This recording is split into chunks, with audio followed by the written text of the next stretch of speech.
Apocalipse 14, versículo 1. Olhei, e eis o Cordeiro em pé sobre o monte Sião, com ele 144.000, tendo nas frontes escrito o seu nome e o nome de seu pai. Ouvi uma voz do céu como voz de muitas águas, como voz de grande trovão. Também a voz que ouvi era como de arpistas quando tangem as suas harpas. Entoavam novo cântico diante do trono, diante dos 4 seres viventes e dos anciãos, e ninguém pôde aprender o cântico, senão os 144.000 que foram comprados da terra. São estes os que não se macularam com mulheres, porque são castos. São eles os seguidores do Cordeiro, por onde quer que vá. São os que foram redimidos dentre os homens, primícias para Deus e para o Cordeiro. E não se achou mentira na sua boca, não tem mácula.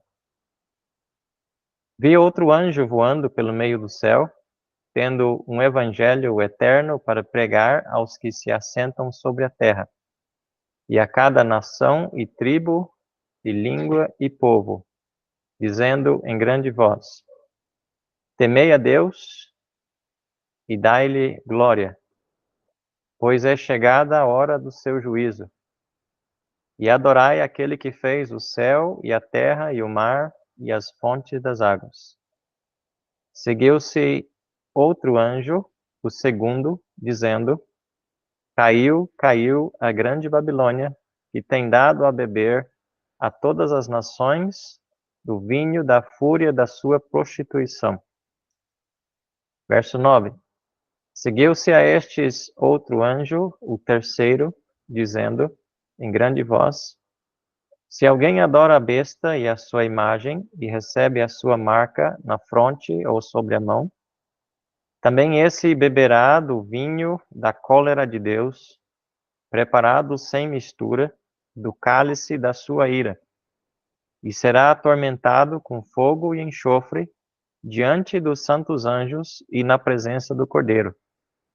A fumaça do seu tormento sobe pelos séculos dos séculos, e não tem descanso algum, nem de dia e nem de noite. Os adoradores da besta e da sua imagem, a quem quer que receba a marca do seu nome. Aqui está a perseverança dos santos, os que guardam os mandamentos de Deus e a fé em Jesus. Então ouvi uma voz do céu dizendo: Escreve, bem-aventurados os mortos que desde agora morrem no Senhor. Sim, diz o Espírito, para que descansem das suas fadigas, pois as suas obras os acompanham. Verso 14. Olhei e eis uma nuvem branca, e sentado sobre a nuvem, um semelhante a filho de homem, tendo na cabeça uma coroa de ouro, e na mão uma foice afiada.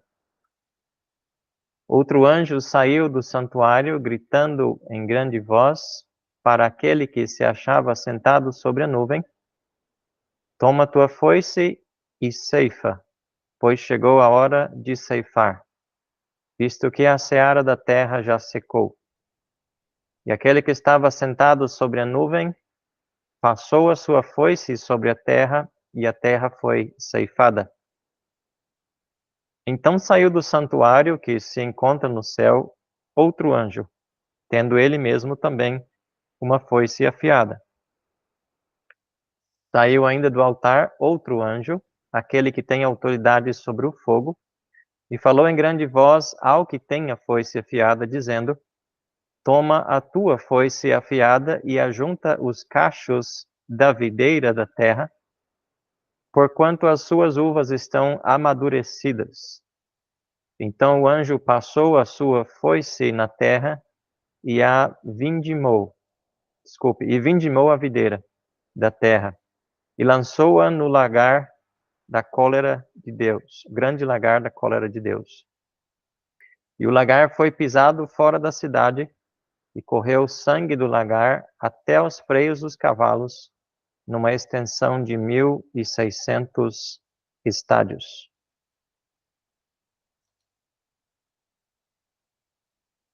Então, nós continuamos aqui no terceiro parêntese do livro de Apocalipse, que está situado entre os julgamentos das 7 trombetas e a última série de flagelos descritos no livro, representados pelas 7 taças no fim da tribulação. E nós já sabemos que essa parte do livro, nesse terceiro parêntese, que iniciou, ou que se inicia, né, melhor dizendo, no capítulo 10, e daí vimos capítulo 11, daí teve no versículo 15 do capítulo 11 a 7ª trombeta, essa foi a segunda parêntese, né, até o versículo 14, e agora esse terceiro parêntese, nós vimos que começou no capítulo 12, capítulo 13, e agora capítulo 14. Então, nós já vimos que essa parte do livro, nesse parêntese, mostra eventos e personagens bons e maus que acompanham o julgamento sobre a terra. Vimos as 2 testemunhas no capítulo 11, vimos sobre o dragão no capítulo 12, e vimos sobre as 2 bestas no capítulo 13. Agora, o capítulo 14 revela, em forma de 7 pequenas visões, a vitória de Cristo e dos seus santos sobre seus inimigos. Esse capítulo será certamente de grande consolação para os fiéis durante aquele período de tribulação. Lembremos que os crentes naquele período vão ter acesso a esse livro. Também hoje traz alegria para a igreja, agora em ler sobre esta grande vitória de Deus sobre os seus inimigos. Várias coisas mencionadas nesse capítulo 14 são desenvolvidos com mais detalhes mais para frente, como, por exemplo, a destruição da Grande Babilônia, é descrita com detalhes nos capítulos 17 e 18, e é mencionada aqui no versículo 8. Também a vinda gloriosa de Cristo é descrita com mais detalhes também no capítulo 19, mas é mencionada aqui a partir do versículo 14, segunda vinda de Cristo para a terra. Também o juízo das 2 bestas e Satanás é descrito com detalhes no capítulo 20 de Apocalipse, embora que já é mencionado aqui sobre aqueles que recebem a marca da besta, o juízo deles, aqui nos versículos 9 a 11. Então, as 7 visões que João recebeu, podemos dividir da seguinte maneira, dentro desse capítulo. A primeira visão, versículos 1 a 5, onde são dadas mais informações sobre os 144.000 judeus que foram selados e salvos no capítulo 7, no início da tribulação. A segunda visão, versículos 6 e 7, onde é apresentado um evangelho eterno, boas novas, que será pregado no mundo inteiro pelos 144.000, inicialmente. A terceira visão está no versículo 8, onde aparece a primeira menção da Grande Babilônia e a sua destruição no fim da tribulação. A quarta visão aparece nos versículos 9 a 11 e fala da condenação eterna daqueles que recebem a marca da besta. A quinta visão aparece nos versículos 12 a 13, na forma de uma mensagem de grande consolação para os mártires, da grande tribulação, os salvos que morreram por causa da perseguição nesse período. A sexta visão aparece nos versículos 14 a 16, onde é descrito o evento chamado a ceifa, feita por Cristo na sua segunda vinda, quando vai haver a separação entre o joio e o trigo, os salvos, os não salvos e os salvos desse período no fim da tribulação. E a sétima visão, os versículos 17 a 20, que é chamada a vindima das uvas do lagar, e que representa a grande mortandade dos inimigos de Deus numa batalha que acontecerá perto de Jerusalém, na planície de Esdrelon, depois da vinda de Cristo, também chamado a Batalha de Armagedon. Então, vamos olhar o versículo 1, onde encontramos, do versículo 1 a 5, mais detalhes sobre os 144 mil judeus selados. Aqui no versículo 1, o Cordeiro é Cristo. E ele foi visto por João em pé no Monte de Sião, na cidade de Jerusalém. E nessa postura, pronto para agir contra seus inimigos. Nós vamos terminar o capítulo e depois vamos deixar tempo para os irmãos fazerem os comentários, tá bom? Então, o Senhor Jesus Cristo, ele aparece em pé no Monte Sião, na cidade de Jerusalém, pronto para agir contra seus inimigos na sua segunda vinda à terra. Os 144 mil são os mesmos judeus salvos que estudamos no capítulo 7.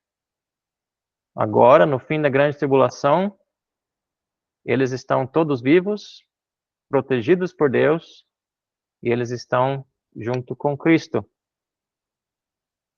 em Jerusalém. Os versículos 2 e 3, nós lemos que João ouviu uma forte voz do céu, que era forte, majestosa, né, como trovão, mas também ao mesmo tempo era suave como a música da harpa. Não diz com detalhes aqui exatamente quem entoava nesse cântico, qual era o grupo. E em alguns pontos é muito semelhante ao novo cântico dos 24 anciãos, que nós já vimos no capítulo 5, 9 e 10. Mas, de acordo com o versículo 3, claramente não é o mesmo grupo aqui. João está certamente ouvindo o grupo que ele verá em pé, mais para frente, sobre o mar de vidro, no capítulo 15, versículos 2 a 4. Nós veremos ali que este é o grupo completo dos mártires da tribulação, que morreram pela sua fé e que agora eles cantam um novo cântico no céu. Então, há aquele grupo da primeira metade da tribulação, que nós já vimos no capítulo 6, versos 9 a 11, são acrescentados os seus irmãos que morreram nos 3 anos e meio finais da tribulação. Lembra que nós estudamos que foi determinado que eles aguardassem, lá no capítulo 6, no versículo 11, que eles repousassem ainda por pouco tempo, até que também se completasse o número de seus conservos e seus irmãos que iam ser mortos, como igualmente eles foram. Então agora, esse grupo está completo no fim da tribulação. E juntos, eles cantam o Cântico de Moisés e o Cântico do Cordeiro. Olha capítulo 15, versículo 3. Tudo indica que é o mesmo grupo. E entoavam o cântico de Moisés, servo de Deus, e o cântico do Cordeiro, dizendo: Grandes e admiráveis são as tuas obras, Senhor Deus Todo-Poderoso. Justos e verdadeiros são os teus caminhos, ó Rei das nações. Quem não temerá e não glorificará o teu nome, ó Senhor? Pois só tu és santo. Por isso todas as nações virão e adorarão diante de ti, porque os teus atos de justiça se fizeram manifestos. Esse grupo aqui, se você olhar no versículo 2, eles são os vencedores da besta, da sua imagem e do número do seu nome. Então, eles são os mártires do período de tribulação. Estão no céu. Eles venceram porque eles foram fiéis ao Senhor e não receberam a marca da besta. Então, eles estão cantando. E enquanto isso, na terra, voltando aqui para o versículo 1, capítulo 14, enquanto isso, na terra, os 144.000 também cantam o mesmo cântico. Só os 144.000 aqui na terra cantam esse mesmo cântico desses mártires no céu. É impressionante a comunhão entre os que morrem e estão no céu com os que não morreram e ainda continuam na terra. E o vínculo que há entre esses salvos, esses e os 144.000, é o fato de que todos passaram pela amarga experiência de perseguição aqui na terra durante a tribulação. Todos tiveram a mesma experiência, embora que alguns morreram e outros continuaram vivos e vão reinar com Cristo aqui no milênio, ainda com corpos físicos, ainda por serem transformados numa ocasião futura. Versículos 4 e 5. Nos versículos 4 e 5, nós temos muitas qualidades excelentes dos 144.000 judeus salvos. A expressão não se macularam com mulheres deve ser entendido dentro do contexto da missão deles aqui durante a tribulação. Devemos lembrar que o casamento na Bíblia é sempre apoiado por Deus como uma união pura que Ele mesmo criou, como, por exemplo, descrito em Hebreus capítulo 13, versículo 4. Contudo, é verdade que os solteiros podem servir melhor a Deus, por causa de ter menos preocupação com as coisas desta vida, como Paulo descreve em 1 Coríntios capítulo 7, versículos 32 e 33. A expressão que diz que são castos mostra que eles são realmente solteiros. Alguns irmãos comentaristas entendem que podem até ser casados, mas que são puros. Ou seja, eles não se contaminam com as impurezas no mundo. Mas eu particularmente entendo que essa expressão é bem clara em dizer que realmente eles são solteiros. Isso nos lembra o que Cristo falou em Mateus 19:12, daqueles que se fizeram eunucos por causa do reino dos céus.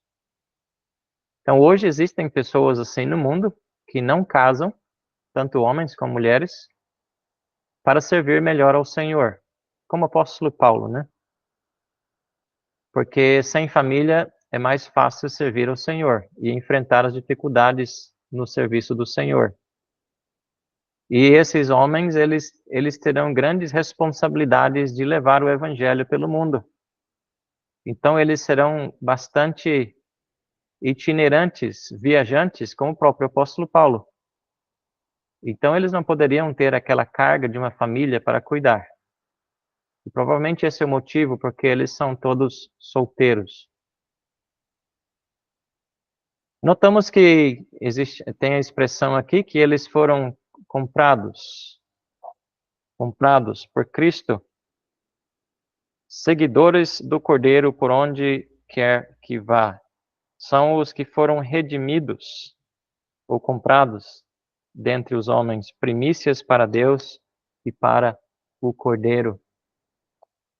Então, a salvação deles foi pela fé no sacrifício do Cordeiro de Deus na cruz, exatamente como nós.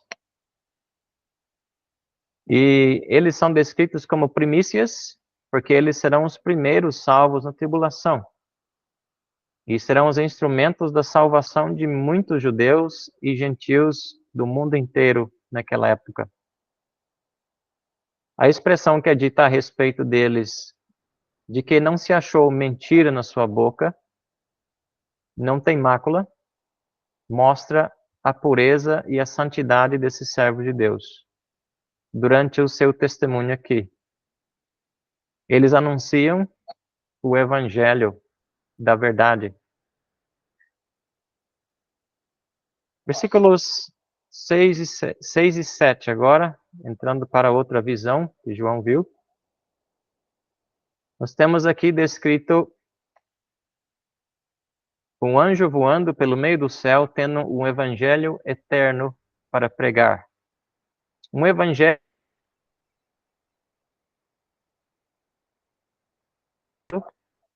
com os primeiros 5 versículos, com os 144 mil judeus, porque eles vão ser esses primeiros pregadores que vão levar esse evangelho eterno nas nações do mundo. Esse não é outro evangelho, é o mesmo evangelho que nós pregamos, só há um evangelho, Cristo crucificado e ressuscitado. 1 Coríntios 15, 1 a 3.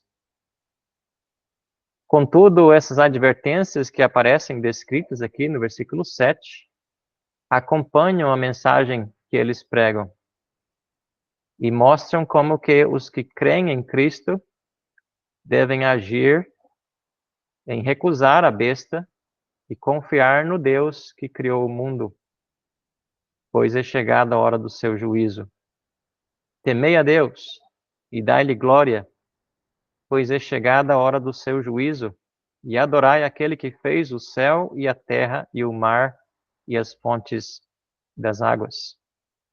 Então, isto acompanha a mensagem da pregação desses homens. Versículo 8, entrando para outra visão. Seguiu-se outro anjo. É interessante notar a quantidade, ou quantas vezes a frase outro anjo aparece nesse capítulo, né? Mostrando a grande atividade dos servos angelicais nesse tempo da grande tribulação. Nós vemos um no versículo 6, agora o versículo 8, aparece também no versículo 9, no versículo 15, no versículo 17 e no versículo 18, 6 vezes. E essa atividade angelical nesta época, lembremos, foi também mencionado pelo Senhor Jesus Cristo em Mateus, no Evangelho de Mateus. Tanto no capítulo 24, como também no capítulo 25. Daqui a pouco vamos olhar algumas referências ali. Então, este outro anjo, ele tem boas novas também para os fiéis. Isso é, e tem boas notícias em anunciar que a grande Babilônia, que representa o sistema idólatra e cruel da falsa religião, será destruída no fim da tribulação. Corresponde com esse período aqui. Essa, como nós já dissemos, é a primeira menção da grande Babilônia no livro de Apocalipse. E isso será o assunto principal dos capítulos 17 e 18, que nós vamos poder estudar com mais detalhes na permissão do Senhor mais para frente. Agora, versículos 9 a 11. Outra visão. Esse outro anjo, ele tem uma mensagem solene sobre a condenação e o sofrimento eterno dos seguidores da besta, que também perseguirão os salvos nesse tempo. Observe que não há qualquer esperança para essas pessoas, pois serão atormentadas para todo sempre. É importante observar essa expressão atormentados, porque tormento ele vem de dentro da pessoa. Não é a mesma coisa que tortura, que vem de fora. E a mesma palavra usada por Cristo em Lucas 16, 28, com respeito ao rico no inferno. A fumaça do seu tormento, verso 11, sobe pelos séculos dos séculos, e não tem descanso algum, nem de dia, nem de noite. Os adoradores da besta e da sua imagem, e quem quer que receba a marca do seu nome.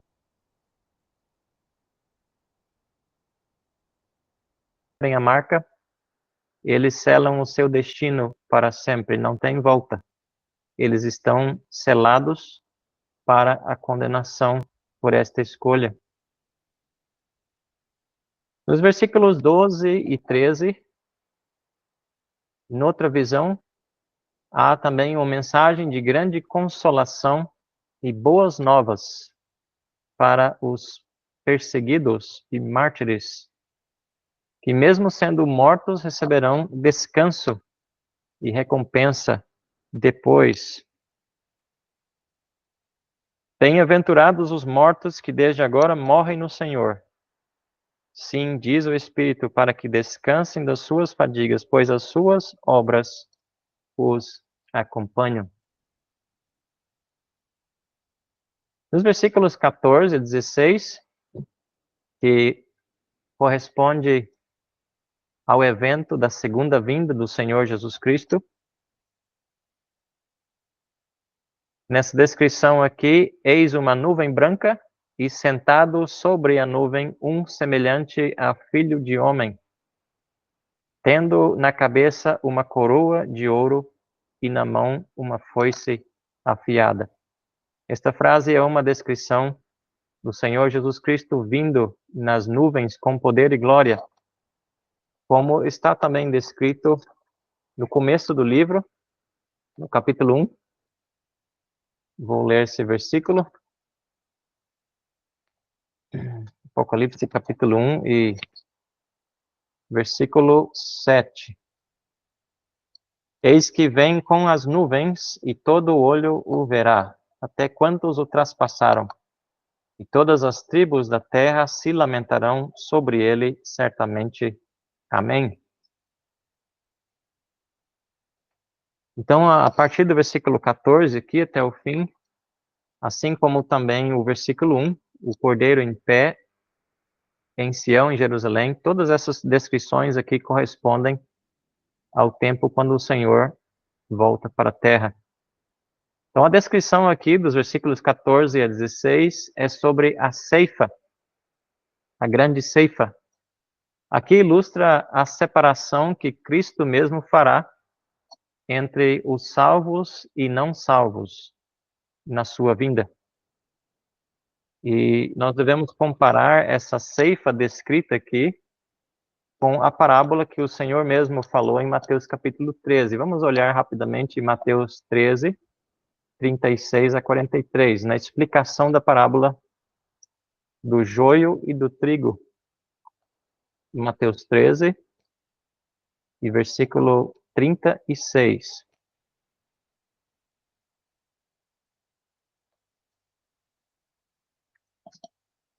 Já na explicação. Então despedindo as multidões, foi Jesus para casa, e chegando-se a ele os seus discípulos disseram: explica-nos a parábola do joio do campo. E ele respondeu: o que semeia a boa semente é o Filho do Homem, o campo é o mundo, a boa semente são os filhos do reino, o joio são os filhos do maligno, o inimigo que o semeou é o diabo, a ceifa, aqui é o que nós estamos vendo, a ceifa é a consumação do século, e os ceifeiros são anjos. Pois assim como o joio é colhido e lançado ao fogo, assim será na consumação do século. Mandará o Filho do Homem os seus anjos, que ajuntarão do seu reino todos os escândalos e os que praticam a iniquidade, e os lançarão na fornalha acesa. Ali haverá choro e ranger de dentes. Então os justos, esses são os salvos que ficam, resplandecerão como o sol no reino de seu Pai. Quem tem ouvidos para ouvir, ouça. Então todos aqueles que não são salvos, eles são removidos da terra, eles são lançados na fornalha acesa.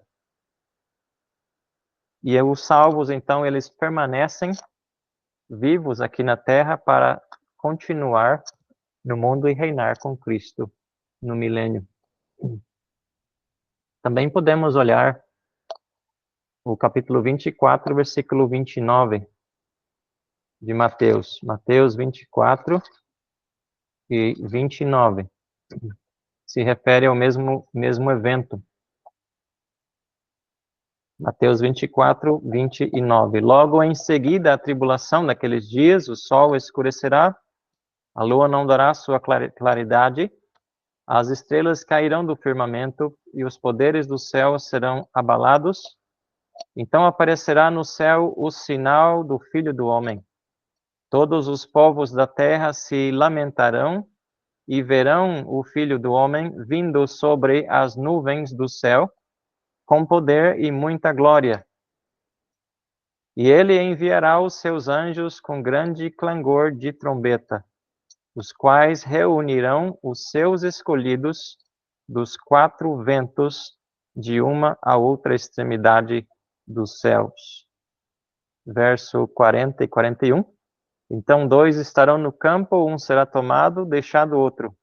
2 estarão trabalhando no moinho, uma será tomada e deixada a outra. Tem muitas outras partes nesse contexto aqui, mas nós não temos tempo para entrar nos detalhes agora. Então aqui o Senhor Jesus Cristo também mencionou, além da parábola do semeador, do joio e do trigo, em Mateus 13, quando acontece a ceifa na consumação do século. Então Cristo ele aparece aqui, no versículo 14, para realizar esta ceifa por meio dos seus anjos. E diz aqui também, ainda no fim do versículo 14, com uma coroa de ouro e na mão uma foice afiada.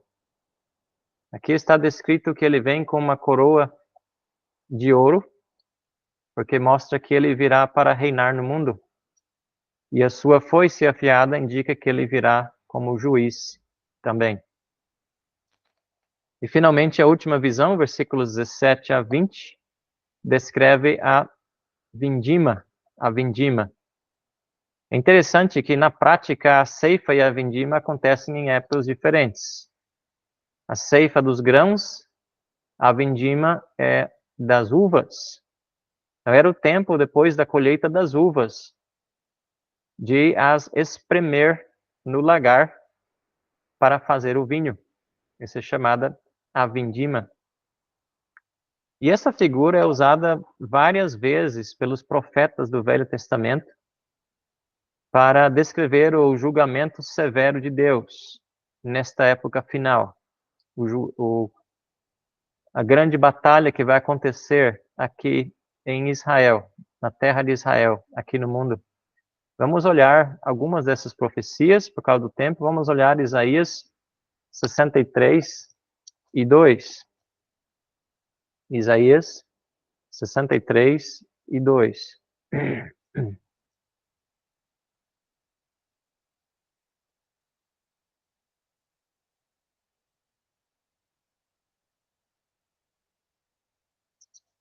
Dois a 6. De Isaías 63. Porque está vermelho o traje e as tuas vestes como as daquele que pisa uvas no lagar? Aqui tem a resposta do Senhor. O lagar eu o pisei sozinho, e dos povos nenhum homem se achava comigo. Pisei as uvas na minha ira, no meu furor as esmaguei. E o seu sangue me salpicou as vestes e me manchou o traje todo. Porque o dia da vingança me estava no coração, e o ano dos meus redimidos é chegado. Olhei e não havia quem me ajudasse, e admirei-me de não haver quem me sustivesse. Pelo que o meu próprio braço me trouxe a salvação, e o meu furor me susteve. Na minha ira pisei os povos, no meu furor embriaguei-os, derramando por terra o seu sangue. Então, essa descrição de Isaías, muitos séculos atrás, milênios atrás, né, é a respeito desse mesmo dia. Vamos agora para o profeta Joel, capítulo 3, e versículo 12. Joel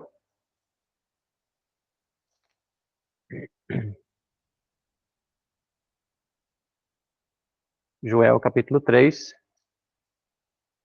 versículo 12.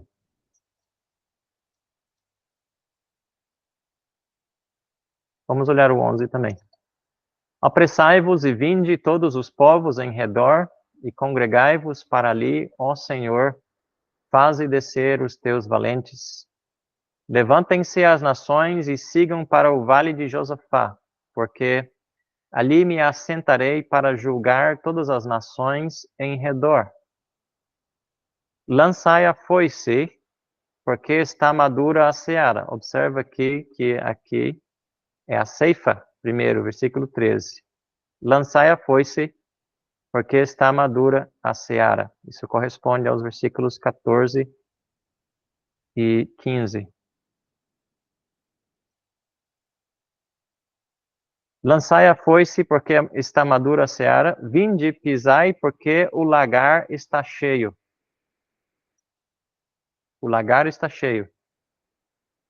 Os seus compartimentos transbordam, porque a sua malícia é grande. Agora é a vindima, é a batalha de Armagedon. Multidões, multidões no vale da decisão, porque o dia do Senhor está perto, no vale da decisão. O sol e a lua se escurecem, e as estrelas retiram o seu resplendor. O Senhor brama de Sião, e se fará ouvir de Jerusalém. E os céus e a terra tremerão, mas o Senhor será o refúgio do seu povo e a fortaleza dos filhos de Israel. Joel também, então, descreve essa mesma situação que vai acontecer, essa batalha que vai acontecer próximo de Jerusalém. Aqui nós lemos nesse versículo, no versículo 19,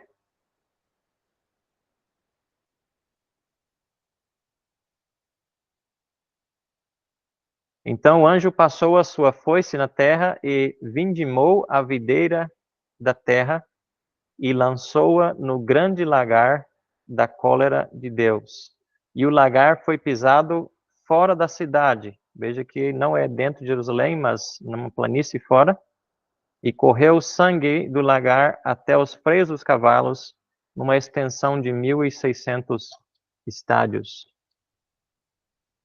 Então, esse juízo final, essa batalha, essa grande batalha, vai acontecer fora da cidade de Jerusalém, onde Cristo foi crucificado.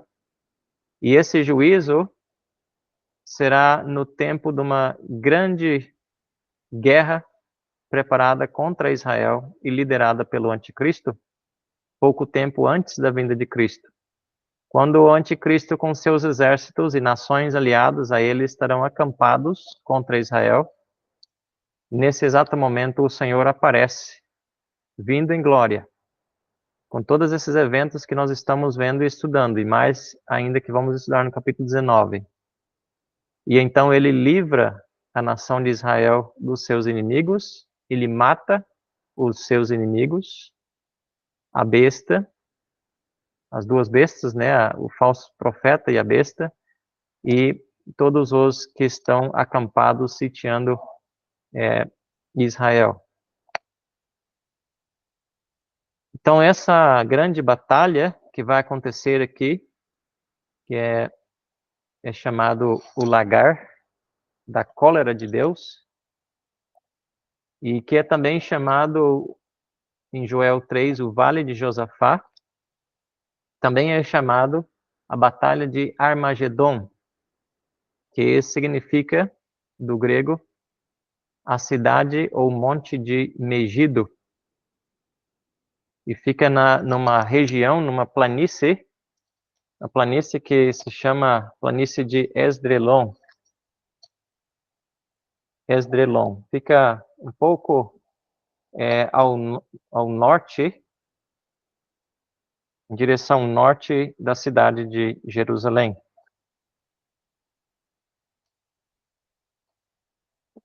Vamos olhar também Apocalipse capítulo 16 e versículo 16, onde é mencionado essa batalha. Isso está descrito aqui no final do juízo da sexta taça. Vamos passar por aqui também ainda, na permissão do Senhor, nos próximos estudos. Mas olha só o versículo 16 do capítulo 16 de Apocalipse. Então os ajuntaram no lugar que em hebraico se chama Armagedon. Armagedon significa cidade ou monte de Megido. Observa também capítulo 19, versículo 11. 19 e versículo 11, que descreve a vinda do Senhor Jesus Cristo. Vi o céu aberto e eis um cavalo branco. O seu cavaleiro se chama Fiel e Verdadeiro, e julga e peleja com justiça. Os seus olhos são chama de fogo. Na sua cabeça há muitos diademas.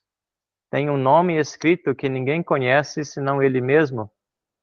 Está vestido com um manto tinto de sangue. Lembra a descrição lá de Isaías 63? Está vestido com um manto tinto de sangue. E o seu nome se chama o Verbo de Deus. E seguiam-no os exércitos que há no céu, montando cavalos brancos, com vestiduras de linho finíssimo, branco e puro. Sai da sua boca uma espada afiada para com ela ferir as nações, e ele mesmo as regerá com cetro de ferro, e pessoalmente pisa o lagar do vinho do furor da ira do Deus Todo-Poderoso. Tem no seu manto e na sua coxa um nome escrito: Rei dos Reis e Senhor dos Senhores. Verso 17, então vi um anjo posto em pé no sol, e clamou com grande voz, falando a todas as aves que voam pelo meio do céu: Vinde, reuni-vos para a grande ceia de Deus, para que comais carnes de reis, carnes de comandantes, carnes de poderosos, carnes de cavalos e seus cavaleiros, carnes de todos, quer livres, quer escravos, assim pequenos como grandes. E vi a besta e os reis da terra com seus exércitos congregados para pelejarem contra aquele que estava montado no cavalo e contra o seu exército, mas a besta foi aprisionada e com ela o falso profeta que com sinais feitos diante dela seduziu aqueles que receberam a marca da besta e eram adoradores da sua imagem. Os dois foram lançados vivos dentro do lago de fogo que arde com enxofre. O Armagedon, então, descrito aqui também no capítulo 19. Vamos ver mais detalhes sobre isso na permissão do Senhor, no outro estudo final. Também vale a pena lembrar, em referência a isso, o que o Senhor falou, 2 versículos em Mateus 24. Mateus 24, nos versículos 27 e 28. Às vezes alguns versículos que passa despercebido, ou às vezes desentendido, mas aqui nós vamos entender que encaixa perfeitamente dentro desse contexto, dessa batalha, dessa guerra. Mateus 24, 27.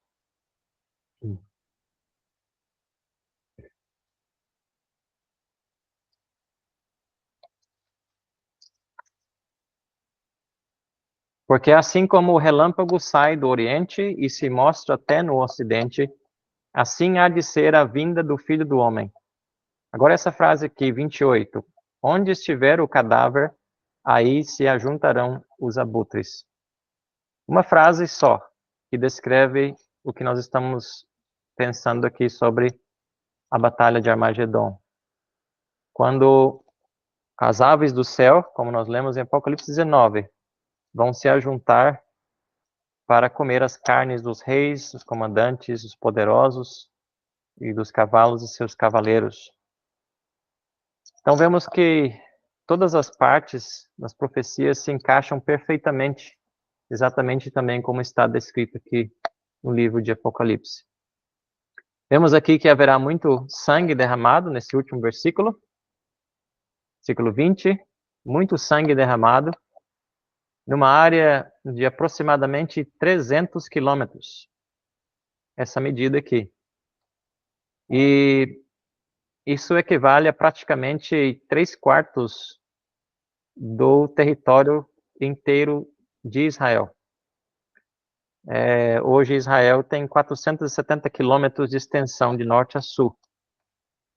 Então vemos que essa batalha, embora ela está localizada na região dessa planície de Esdrelon, em Megido, mas ela vai se estender por praticamente todo o território de Israel. Alguém disse que vai de Megido até Edom, no sul.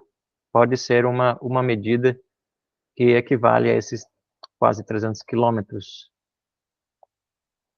Então, vai ser uma guerra que todo o mundo vai estar acompanhando, participando, como se fosse uma guerra mundial. E Israel vai ser quase exterminado nesse tempo, mas vai ser salvo e liberto pela vinda gloriosa do Senhor Jesus Cristo. Concluindo, só algumas aplicações interessantes nesse capítulo. Nós vemos que a vitória de Cristo é certa. E isso traz grande encorajamento para todos os salvos agora e ainda trará no futuro, naqueles que estiverem vivos nesse período de tribulação, aqueles que esperam pelo Senhor. Embora que nós nunca estaremos na grande tribulação, mas Satanás está muito ativo hoje contra o povo de Deus e nós também sofremos outras naturezas de perseguições e dificuldades agora nesse mundo. Então, assim como aqueles que farão na grande tribulação, como eles vão fazer, nós também devemos erguer nossas cabeças e saber que a nossa redenção está perto por meio do arrebatamento. Outra coisa interessante de observar aqui, que é apresentado nesse capítulo, 4 grupos de pessoas diferentes mencionados. É apresentado um grupo nos versículos 1, 4 e 5, que são os 144 mil judeus salvos. No versículo 3, aparece a igreja no céu, representada pelos 24 anciãos. No versículo 6 e 7, 12 e 13, aparece os gentios salvos pela pregação do evangelho, dos 144 mil. E nos versículos 9 a 11, aparece os não salvos, que receberão a marca da besta e que sofrerão as consequências para sempre. Os primeiros 3 grupos são povos de Deus. E o último é os que habitam sobre a terra e que recusaram Cristo como Salvador. 4 grupos. Existe a solene possibilidade de pessoas vivas hoje no mundo estarem nesse último grupo, se o arrebatamento for logo. Assim, esse capítulo vem com uma grande advertência aos descrentes para que se preparem enquanto há tempo, antes da sua morte ou antes do arrebatamento da igreja. Porque depois desses eventos não terão oportunidade de receber Cristo como Salvador. Então, nós terminamos a nossa consideração nesse capítulo aqui, e agora vamos deixar alguns minutos para que os irmãos possam fazer comentários, perguntas, ou lembrar também passagens que estão relacionados a esses acontecimentos.